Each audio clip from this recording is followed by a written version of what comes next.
আমরা একটু আপনার কাছে জানতে চাই মিলন ভাই, ঘটনাটি আসলে কি হয়েছে বা আপনি কি শুনে এখানে এসেছেন? আমরা যেটি জানতে পেরেছি যে ছাত্রদলের 2 জন কর্মী সহ 3 জন এক পর্যন্ত নিহত হয়েছেন, কেউ বলছেন 4 জন। এই বিষয়টা যদি আমাদের একটু বলতেন। আমরা ছাত্রকে ছিলাম, খবর পাইছি যে জাফলং যাওয়ার পথে জৈন্তাতে গাড়িটা অ্যাক্সিডেন্ট হয়।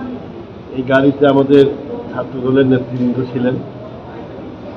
জানা মতে 3 জন মারা গেছেন আর 2 জন হসপিটালে চিকিৎসাধীন আছেন আশঙ্কাজনক অবস্থায়। এতটুকু আমরা জানি। আমরা চেষ্টা করতেছি যারা আহত আছেন চিকিৎসা, যারা মারা গেছেন তাদের প্রয়োজনীয় ব্যবস্থা গ্রহণের জন্য চেষ্টা করতেছি। অত্যন্ত দুঃখজনক, হৃদয় বিদারক একটি ঘটনা। আমরা সকলের সহযোগিতা চাই। মহান আল্লাহ তাআলা যাতে আমাদের সহযোগিতা। আমরা জানতে পেরেছি যে ওনার চাচা আপনার সাথে একজন খুবই ঘনিষ্ঠ একজন কর্মী, এই বিষয়টা যেন আমাদেরকে একটু বলতেন। আসলে আমাদের মরহুম তিতুমির সাহেবের ভাতিজা এবং তারা সবাই বিএনপি যুবদল ছাত্রদলের রাজনীতির সাথে সম্পৃক্ত এবং ঘনিষ্ঠভাবে আমাদের সাথে। এখন আরেকটা বিষয় হচ্ছে, যেহেতু জৈন্তাপুরে তাদের এই দুর্ঘটনাটি ঘটে, যেহেতু সিলেট থেকে অনেক দূরে, তো আমরা যেটি জানতে পেরেছি অলরেডি একজনের লাশ সিলেটে উসমানী মেডিকেলে আনা হয়েছে, বাকি 2 জনের লাশ কি সিলেটে উসমানীকে আনা হবে? বাকি 2 জনের লাশ জৈন্তাতে আছে। আমাদের প্রতিনিধিরা গেছে, এখানকার বিএনপি নেতৃবৃন্দরাও আছেন। ওনারা প্রক্রিয়া সম্পন্ন করার জন্য ব্যস্ত আছে। ধন্যবাদ। আমরা বিশেষ করে আপনারা দেখতে পাচ্ছেন, আমরা ওনার সাথে একটু কথা বলার চেষ্টা করব। আচ্ছা, যে নিহত হয়েছেন ওনার একটু যদি আপনি ওনার বাকি জানেন আপনার ছেলে আছে, একটু যদি আমাদের মানে সকালে কোন সময় বার হয়েছে কিতা হইয়া বার হয়েছে একটু দিন ফজরের দিকে আমি এই সময় আমি আমাদের রাস্তায় গেলে প্রায়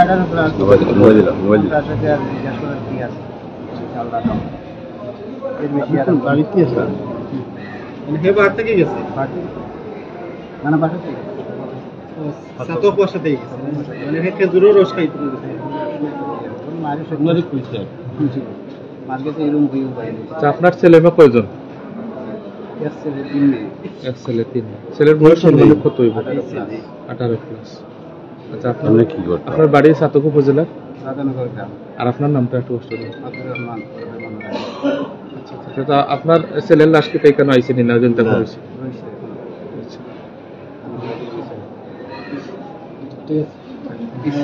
যাই হোক, আমরা দেখতে পাচ্ছি এই মুহূর্তে সিলেটের আজকে সকালে আপনারা জানেন যে জুমার দিন, এবং সাত সকালে কিন্তু সেই মর্মান্তিক দুর্ঘটনা কারোর জন্য কিন্তু প্রত্যাশা নয় যে যারা মারা গিয়েছেন তারা বেশিরভাগই হচ্ছেন অর্থাৎ একদম কম বয়সী, ইয়াং বয়সী, একজন কিশোর বয়সী বলা যায়। অর্থাৎ একজনের বয়স আমরা যেটি জানতে পেরেছি 17, 20 বা 20-এর ভিতরে ম্যাক্সিমাম যারা মারা গিয়েছেন। তো এই এমন ঘটনায় সকালতেই কিন্তু সিলেট বিভাগ জুড়ে কিন্তু একটা শোকের ছায়া নেমে এসেছে, এবং বিশেষ করে বাংলাদেশ জাতীয়তাবাদী দল, বিএনপি, যুবদল, ছাত্রদল বা বিভিন্ন বিশেষ করে রাজনৈতিক ব্যক্তিবর্গের মধ্যে কিন্তু শোকের ছায়া নেমে এসেছে। এবং বিশেষ করে যেটি আমরা জানতে পেরেছি যে ছাত্রদলের যে 2 জন কর্মী মারা গিয়েছেন তাদের চাচাও কিন্তু বিএনপির একজন নেতা ছিলেন, এবং আজকেও কিন্তু প্রোগ্রাম ছিলেন। একটু আপনার সাথে যদি আমরা কথা বলি যে এই বিষয়টি সর্বশেষ আপনি কি জানেন বা কখন আপনারা খবর পেলেন তারা মারা গেছেন? আমি একটু পরিচয়টা দিতে। আমার পরিচয়, আমি কয়েস আহমদ, সাবেক জেলা বিএনপির সহশিল্প বিষয়ক সম্পাদক। আজকে আমাদের বিএনপি যুবদল ছাত্রদলের একটা কর্মী সভা ছিল, যেটা ছেলে মারা গেছে হাতিকুনাতে 9 নম্বর ওয়ার্ড বিএনপি। একটা ব্যানার ছিল সিলেটে, ওইটা নেওয়ার জন্য ওরা আইছিল। আর হয়তো ছোট ছেলেরা তো ওরা তার মুখ থেকে শুনতেছি, ওরা আমাকে বলছে যে খেজুরের রস খাইতে যাইব, ওই যাওয়ার পথে অ্যাক্সিডেন্টটা হয়েছে। এই আর কি, আর আমরা বেশি কিছু জানি না। প্রয়োজনীয় ব্যবস্থা গ্রহণ করার আমরা জানবো আইছি কি হয়। সবাই ভালো থাকবেন, সহযোগিতা করেন। আমরা জানতে পারলাম যে বিশেষ করে আপনারা দেখতে পাচ্ছেন বিএনপি জাতীয় নির্বাহী কমিটির অন্যতম সদস্য এবং বিগত নির্বাচনে যিনি সাতক দ্বারা সংসদীয় আসনে বিএনপি মনোনীত প্রার্থী হিসাবে ছিলেন জনাব কলিমুদ্দিন আহমেদ মিলন, যিনি বসেন একজন রাজনীতিবিদ সিলেট বিভাগের, এবং আপনারা জানেন যে তিনি কিন্তু যে ছাত্রদলের যে দুইজন কর্মী মারা গিয়েছেন, আমরা জানি যে ওনারই অনুসারী ছিল, এবং বিশেষ করে ওনার যে দুই কর্মী মারা গিয়েছিল, অর্থাৎ মরহুম আমির তুমির ওনার কিন্তু বাতিজা, আমরা যেটি জানতে পেরেছি। এই মুহূর্তে পুরো কিন্তু ছাতক উপজেলা সহ সুনামগঞ্জ, সিলেট সহ বিভিন্ন জায়গায় কিন্তু এই মুহূর্তে যে সুখের ছায়া নেমে এসেছে। এই এত কম বয়সে, অর্থাৎ একদম কিশোর বয়সে যারা এই আজকে বৈদ্যুতিক খুঁটির সাথে এমনভাবে ধাক্কা খেয়েছেন, আমরা যেটি গাড়ির ঘটনাস্থলে যাইনি, কিন্তু গাড়ির যে অবস্থা আমরা দেখেছি একটা দুমড়ে মুচড়ে গিয়েছে, মানে গাড়ির কোনো অস্তিত্ব নেই।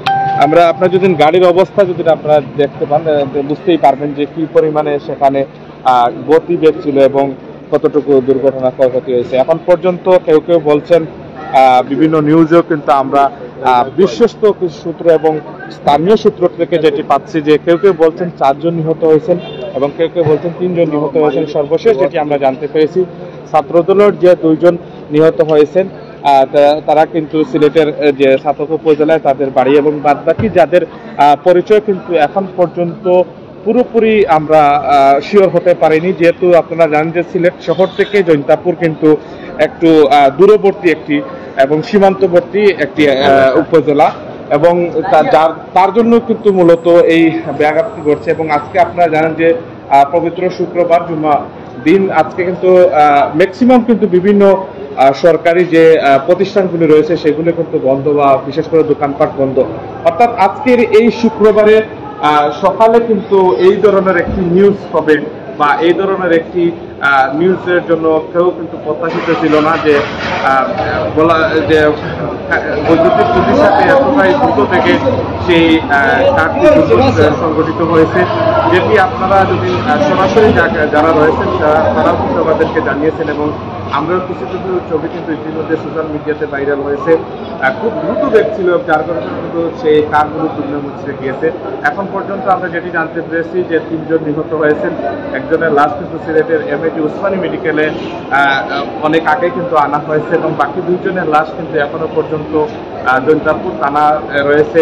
তাদের যে প্রাথমিক প্রক্রিয়া সেটি শেষ করে কিন্তু তারা হয়তো সিলেটে আসবেন, এমনটাই কিন্তু আমাদেরকে তাদের যে বিশেষ করে তো যাই হোক, আপনাদেরকে সিলেটের সর্বশেষ সিলেটের এমএজি উসমানী মেডিকেলে কিন্তু, অর্থাৎ একটু আগে কলিমুদ্দিন আহমেদ মিলন, জাতীয় নির্বাহী কমিটির অন্যতম সদস্য, ছাত্রদল বাজারের যিনি বিগত দিনের সংসদ সদস্য ছিলেন এবং প্রার্থী ছিলেন, তিনি কিন্তু এখানে এসেছেন, এবং বিশেষ করে যুবদল, ছাত্রদলের অনেক নেতা কর্মীরা এসেছেন। ভালো থাকবেন, সুস্থ থাকবেন, আবারও আপনাদের সাথে দেখা হবে সেই প্রত্যাশায় সিলেটের এমএজি উসমানী মেডিকেল থেকে আপনাদের সাথে মাহমুদ দেখা।